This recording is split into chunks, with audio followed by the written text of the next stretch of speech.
Jumatan hanya di channel PPATK Indonesia. Ya, menteri dan wakil menteri saya anggap sama ya, levelnya menteri begitu. Itu menjabat wakil ketua umum Asosiasi Dagang namanya Kamar Dagang Indonesia. Bang View, sadar nggak ada orang seperti itu di Indonesia sampai sekarang ini? Wakil menteri menjabat wakil ketua umum Kadin. Kemudian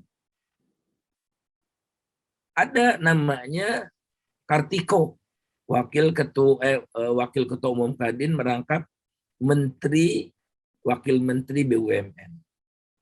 Kemudian saya ada acara di Lampung, ya, diundang oleh Badan Pusat Statistik Lampung, itu yang bicara wakil wali kota Lampung, Bandar Lampung, merangkap ketua umum Apindo Provinsi Lampung. Jadi dia mengeluarkan izin untuk dirinya sendiri, gitu kira-kira. Ketua MPR jadi pengurus teras Kadin juga. Jadi wakil rakyat, wakil pengusaha juga. Nyata-nyata blak-blak. Dan masih banyak lagi. Staf khusus menteri menjadi pengurus Kadin. Ya kemudian rektor menjabat komisaris gitu kan. Politisi menjabat komisaris ya karena dalam kuasanya itu. Secara real konflik of interest tadi dampaknya kepada masyarakat apa itu? Iya, Bang View bisa bayangkan kalau dia menandatangani sesuatu dalam kaitannya dengan dunia usaha, padahal dia juga petinggi asosiasi dunia usaha. Itu sudah tidak waras namanya. Negara yang tidak waras. Dan saya sudah menyampaikan langsung ke orang yang bersangkutan.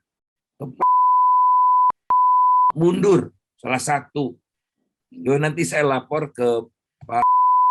Nah, juga konflik of interest juga. Sama lah. Begitu. Membawa-bawa ini terakhir kan dia sekarang Anda bisa bayangkan itu ya, penyalahgunaan kekuasaan yang dilakukan itu. Kalau Anda ambil uang di ATM, ada suara dia sampai habis proses di ATM Anda itu. Ya. Karena dia kuasa sebagai bosnya bank-bank BUMN itu. Tidak ada hak itu dia. Apapun alasannya tidak ada. Itu merusak segala macam ya karena dia direstui oleh presiden dalam untuk menjadi calon presiden gitu ya. Banyak lagi. Saya bisa tunjuk satu demi satu. Muldoko ya, itu berbisnis obat, berbisnis hasil pertanian yang diproduksi oleh oleh food estate itu. Mengerikan. Sudah pada level yang memuakkan ya, lebih parah dari zaman Pak Harto. Karena zaman Pak Harto itu sistematis gitu ya korupsinya itu. Sistematis, ibaratnya gini, memerah susu sapi ya, sama Pak Harto itu dikasih makan sapinya itu sehingga merah susunya nggak habis-habis. Kalau sekarang memerah mau cari susu keluarnya darah karena 24 jam diperah terus yang ya keluar darah. Oleh karena itulah ini harus kita jadikan satu momentum ya 9 Desember untuk mempertegas tekad kita yang membuat krisis ya, yang membuat krisis 1998 itu praktek KKN salah satu faktor utamanya kita mau krisis peradaban lagi di Indonesia. Gara-gara ini. Ya. Tidak boleh. Sobat PPATK, Pak Faisal Basri ini juga sebagai pejuang anti korupsi tahun 2003 itu diberikan oleh masyarakat madani, masyarakat profesional madani. Ngopi dulu, Bang. Ya? Ngopi dulu. Oke, ya. Selain undang-undang konflik of interest tadi, Pak Faisal, ya, tapi kan udah ada kode etik segala macam ya, ada sumpah jabatan segala macam, itu kurang cukup itu ya. Apa memang, dan bagaimana kalaupun ada undang-undang itu bisa efektif dia berjalan? Ya setidaknya tidak ada, kalau ada undang-undangnya kan tidak akan ada wakil menteri atau menteri jadi pengurus kadin kan. Dia bilang nggak ada yang ngatur kok. Tapi kan ini basis nilai, basis moralitas. Semua orang sudah tahu ini hukum yang sebetulnya wajib diketahui oleh semua orang kalau dia punya rasa jiwa anti korupsi itu. Orang jelas diametral kok kepentingan penguasa dengan pengusaha. Penguasa memberikan izin pengusaha berbisnis. Izinnya dari penguasa. Ada di satu tangan. Ya, yang namanya abuse of power udah hampir pasti. Jadi dengan posisinya itu saja sudah abuse of power. Dan tidak sensitif.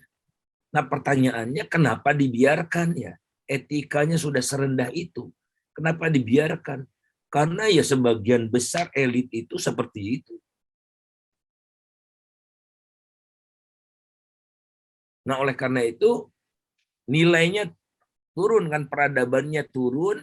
Nah oleh karena itu harus dipatri dengan penguatan institusi. Setidaknya ada undang-undangnya bisa ditindak kan. Bisa ditindak. Seperti PPATK ada undang-undangnya sehingga PPK punya akses untuk mendeteksi lalu lintas uang di seluruh Indonesia itu dan bisa bekerja sama dengan PPATK negara lain. Kalau di luar jurisdiksi Republik Indonesia ada mandat yang diberikan oleh undang-undang itu. Tidak sekedar sukarela. Tapi kalau undang-undang kan Pak Faisal lama itu prosesnya ya. Kita udah ajukan 10 tahun yang lalu undang RUU perampasan aset, sampai sekarang itu belum ada titik terang yang signifikan gitu ya. Nah, kemudian itu mungkin ya jangka panjang ya karena memang prosesnya lama. Nah, untuk jangka menengah, jangka pendeknya itu apa ini supaya perbaikan korupsi kita semakin membaik lah. Jangka menengahnya sudah dekat ini. 2024 kan kontrak politik baru. Ayo kita suarakan kepada rakyat, jangan pilih politisi busuk. Jangan pilih politisi korup. Jangan pilih partai korup. Dan sebagainya itu. Jadi Pak Jokowi juga dulu gitu, janji berantas korupsi, wah segala macam gitu ya. Periode pertamanya menterinya diseleksi oleh KPK juga gitu. Ada calon menteri yang dicoret oleh Pak Jokowi karena merah di KPK-nya. Setelah itu kok Pak Jokowi komitmennya jadi pudar. Ya. Melemahkan KPK, membuat undang-undang KPK yang tambah membuat KPK semakin lemah gitu, dan tidak lagi menyeleksi menterinya, sehingga baru beberapa waktu jadi menteri sudah masuk penjara. Menteri KKP karena nggak diseleksi lagi oleh KPK itu. Nah KPK dapat support dari PPATK, lihat nih historis lalu lintas uangnya gitu-gitu kan. Nah jadi itu dilemahkan semua. Jadi pelemahan KPK dan pelemahan praktek pemberantasan korupsi dilakukan secara maaf, terlalu semangat, dilakukan secara sistemik dan sistematis. Jadi tatanannya yang dilemahkan. Jadi kita perlu praktek, perlu pembaruan kontrak politik ya, rakyat dengan partai, dengan calon-calon presiden, calon DPR dan DPRD ke bawah terus. Nah, kami dulu sama Kang Teten yang sekarang Menteri KKP itu mau melopori gerakan anti politisi busuk. Ya. Tahun berapa itu Pak Faisal? Lupa lah. Tapi saya ingat saya waktu itu. Masih ICW ya beliau ya? Iya kalau saya tidak salah. Diproklamasikan di gedung proklamasi, diproklamirkan itu. Bang Ali Sadikin hadir waktu itu. Jadi udah cukup lama kan. Tapi di era reformasi ini. Nah, jadi kita identifikasi caleg-caleg yang bermasalah. Kemudian kita publikasikan di koran. Jadi kita bikin koran, kita kirim kemana-mana. Efektif itu. Seantara dunia. Saya tidak tahu, saya tidak pernah ngukur, tapi setidaknya membuat gundah para politisi dan ada yang menuntut kami. Menggugat ya. Menggugat. Tapi tidak ada tuh yang bisa dimenangkan untuk mereka, karena kita kan ada intelijennya, ada datanya, ada pengaduan masyarakat gitu, dan diumumkan di koran. Gerakan budaya, oleh karena itu diiringi oleh lagu. Jangan-jangan pilih mereka, jangan-jangan pilih mereka, ambil saja uang mereka, tapi jangan pilih mereka, gitu kira-kira lagu. Saya nggak bisa nyanyi jadi jelek ya. Jadi saking kan kita nggak bisa mencegah ya yang namanya orang ngasih uang gitu, gerakan fajar ya, serangan fajar gitu. Ya udah, ambil aja deh, tapi jangan pilih mereka gitu. Itu diciptakan oleh Frankie Sahilatua almarhum.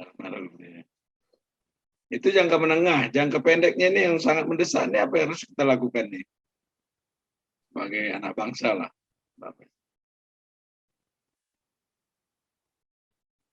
Kalau saya sih jangan berhubungan dengan mereka. Jadi yang bisa rakyat lakukan itu adalah jangan berhubungan dengan mereka. Kalau mereka meninggal, jangan ngelayat. Jangan membawa mereka ke kuburan, jangan sholatkan. Kalau orang Islam ya. Nah di Bali itu ampuh loh. Jadi ada menteri ya yang ya tidak diinikan oleh KPK gitu, tapi baunya itu desa adatnya nggak mau ngabeni dia. Mirip seperti itu. Dikucilkan oleh adat itu. Nah, ayo kita seperti itu sehingga mereka otomatis terkucil. Dan itu sanksi yang dahsyat luar biasa. Kalau Lebaran, kalau hari Natal, jangan datang ke rumah mereka. Kalau ini sudah normal kan, kalau sekarang kita tidak datang karena pandemi kan. Jadi itu kemampuan yang kita bisa lakukan. Dan kedua, rakyat bersuara terus. Jadi seperti setelah polisi yang menilang Colt membawa bawang, dikasih 100.000 menolak, minta sekeranjang bawang. Ya, itu heboh kan, viral kan ke seluruh Indonesia itu, sehingga sekarang Anda bisa lihat polisi lalu lintas semakin jarang nongol. Di Bundaran HI udah tidak ada lagi tuh polisi lalu lintas. Nah biasanya itu yang nilang-nilang itu kan. Nah yang begitu itu. Walaupun nanti sebentar lagi muncul lagi nih, lupa dulu rakyat gitu. Kan sudah gila. Pokoknya bersuara, jangan kompromi, dan jangan lakukan itu. Dan bisa, walaupun hidup kita lebih susah. Ya, hidup kita lebih susah. Jadi kalau kita sekarang lebih baik ya. Pengalaman anak saya mengurus SIM setahun lebih. Izin mengemudi dia sudah fasih, ya. Tertulis 3 kali, keempatnya baru lulus. Praktek nggak lulus-lulus. Pada anak saya fasih sekali. Kalau parkir ke belakang sekali aja dia. Terus polisinya pernah nanya ke dia, "Dek, ada dana nggak? Ada dananya nggak?" "Ada, tapi saya nggak mau kasih," kata anak saya gitu. Betapa penderitaan warga negara itu untuk melawan korupsi itu kan. Tapi alhamdulillah perilaku itu muncul pada anak terbesar saya itu, ya, dan akibatnya ongkosnya mahal. Nah, kita biasanya enggak mau, kita nyogok gitu supaya segalanya lancar. Tapi itu adalah benih-benih yang kita tanamkan sehingga kalau ada kesempatan yang lebih besar, kita nyogoknya lebih besar dan korupsinya juga lebih besar. Jadi tanamkanlah jiwa seperti itu pada anak kita. Sehingga anak kita berani mengatakan, "Kok ayah, kok ibu pegawai negeri tapi mobilnya mewah-mewah nih di rumah, korupsi ya?"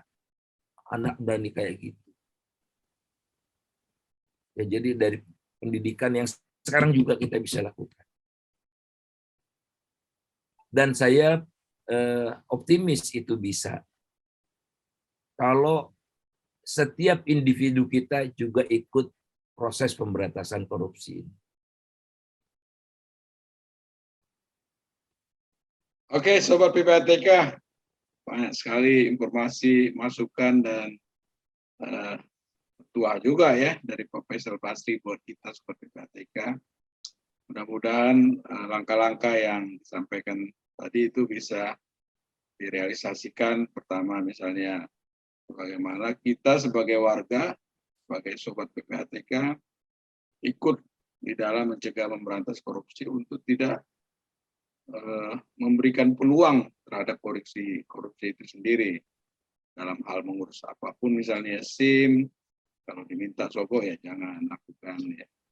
Secara menengah juga tadi tidak menghormati para pelaku korupsi, dan tentunya ada undang-undang yang harus segera diterbitkan terkait dengan konflik of interest ya, itu Pak Faisal ya.